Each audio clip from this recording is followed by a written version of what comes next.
share 52 practical answers to your questions. I'm Erin Wolfram. I own and operate Career Advantage and Career Advantage Golf, where I help professionals feel more confident and prepared throughout their job search by helping them with things like resumes, cover letters, LinkedIn profiles, mock interviews, really just anything job search related.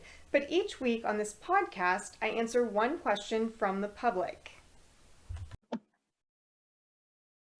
So I'm really excited today to have a guest with me to give us a human resources perspective. So Missy Dray is here with Landplan Engineering, and Missy and I know each other from our local Society for Human Resources Management chapter. So Missy, please go ahead and introduce yourself.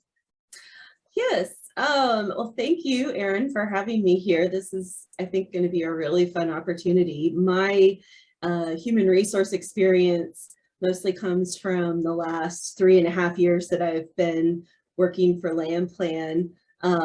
We're a company of about 25 to 30 civil engineers, community planners, landscape architects, and land surveyors. And we have 2 offices, one here in Lawrence, in Kansas, and then the other one is in the Woodlands in Texas. And I am an HR department of 1 for both of those locations. And this week's question is, how can you find out the salary if it's not listed in the job posting? So Missy, I would love to hear your perspective on this, because a lot of times salary or hourly rate is not listed on a job description, and that can be really frustrating because that could, make a difference as to whether or not someone really wants to apply for the position depending upon their situation. So what are your thoughts on salary if it's not listed on a job description? Well, yeah, that can definitely be make you hesitate, because it's like, okay, can I pay my bills if I try to get this job? I think part of it's also realize that just applying for a job is not, a promise that you're going to take it even if it's offered. So the long and short answer is ask somebody, and yeah, maybe you do a little bit of research and find out who is in HR at this company, or you call the main line and be like, hey, I would like to talk to somebody in your hiring team, and just ask. There's nothing wrong with asking. You may wind up getting a response that's something like, well, we're just waiting to see who applies, or that'll depend on the experience of the person.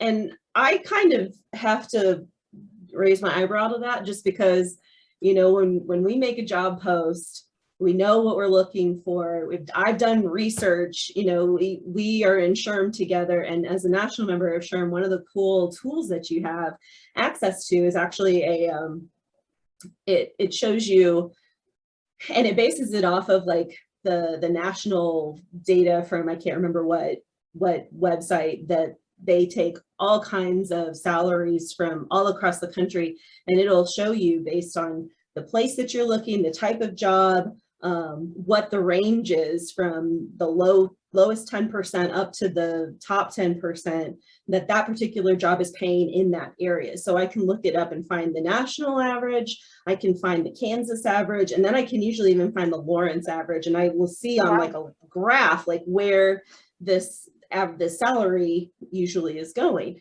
And then I'll do the same thing, especially if I'm trying to hire for the same position at our Texas office, and I'll do the same thing, and I'll get the national average, the Texas average, and then the Woodlands, which is where our office is. And it's really interesting because when you're looking in Kansas, here's the national average, and then Kansas will be a little lower and Lawrence might be a little lower. Right. And then I'm going for the other one. It's like, here's the national average, and then here's Texas, and then here's the Woodlands, because it's near Houston, so everything's more expensive down there. Sure. But because I do that research ahead of time, I won't post a job without putting a salary range, because one, I want people to know that we know what we're looking for, and that we know that what the market is offering, and also that we are trying to be very transparent at the beginning, that we are competitive, that we are going to pay you well, that we are going to treat you well, that your benefits are going to be strong, all that kind of stuff. So I have to hesitate a little bit when things like that are not posted at all. And then you ask the question and they're just like, it depends, because the flip side of that is, if somebody's in an interview with me and I ask them, And I'm like, where are you trying to be salary wise? Like what pay range are you trying to be in? And somebody tells me, I'm negotiable. I'm just like,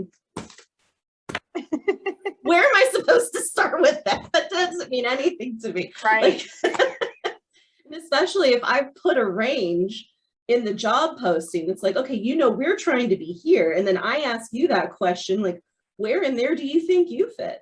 And that tells me if you really know what your skills and ability is worth. And if you don't, that doesn't mean we're not going to hire you.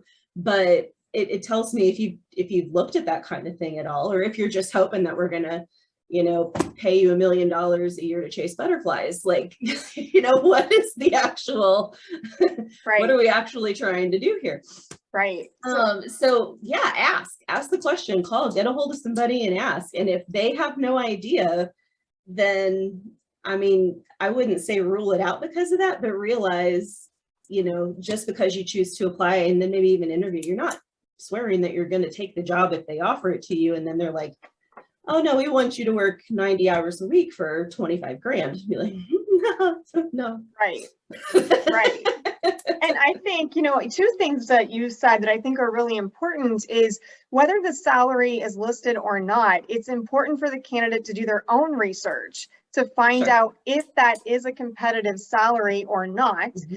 But they also need to do that research in terms of their own experience. So Yes. if they have, 1 year of experience, that salary might look different than if they have 10 years of experience. Or if Sure. they have a master's degree or a PhD, that's likely going to look different from someone who just has a bachelor's degree.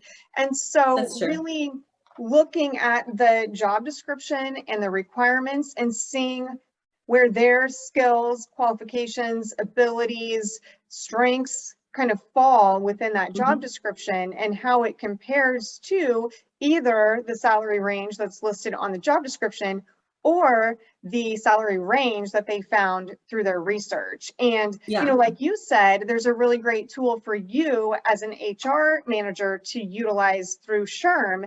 There are plenty of free resources out there for candidates to use as well. So there's salary.com, there's payscale.com, Glassdoor, Indeed, LinkedIn. They all have some sort of feature where you can go in and find, a typical salary range, and you can adjust that based on years of experience, your education level. Absolutely. And, the other thing that I think that you said that's really important to keep in mind is, you mentioned the difference between Lawrence and the Woodlands. So if people are exploring outside their local region, they also need to consider, location costs as well and how that is different. Every job market is not the same for the same job. And if you're going to use one of those, because they do have, like you said, on Indeed and Glassdoor and salary.com and all these places that you can go and put in all your information, and they're all going to give you different answers, because I've done this as a test for myself as well. So I would definitely recommend that you do a lot of them so you can kind of get an average, because you're going to, don't just be like, oh, I love this one. It tells me I'm worth 110,000. Yeah, I like this one because it's the highest. Well, that doesn't really mean anything, because they're not necessarily they may be using what the people have been paid that have gotten those jobs through their site, but that's not necessarily an accurate average nationwide or statewide or in that local community that you're in, because they could have been hiring for all over the country. So definitely do several of them and keep track. Okay, well, this one said this and this one said this, and it's like, wow, those are off by like $40,000. Maybe I'm within about this $20,000 range, and that's what I would hope to look for. And then if you have any friends like us who happen to be in SHRM and stuff and have access to some of those tools, like if I've got a friend and was looking for a job and be like, I'm really not sure what I'm worth, I'm like, hey, well, let me look. It's not just you just have to decide you want to be my best friend, and then I'll look up for you. It makes it easier. Well, I think that's a great point too, is, we, as folks who might have access to a resource like that, not everyone's going to have someone like us who could do that, right? But if you have, a classmate or, a friend or another former colleague who works in a similar position, I mean, of course, you don't want to be nosy and ask what their salary is, but they might be able to help you get a Sure. range, right? Yeah, So yeah, utilizing your network in the field definitely. that you're in could also be beneficial. So just utilizing that network in, whatever capacity you can, I think Yeah. is also important. So, all Or right. find Well, your local SHRM chapter and like bribe somebody with chocolate. I mean, I would look up salary for you if you gave me enough chocolate. sure. Like, we're negotiable. Absolutely, absolutely.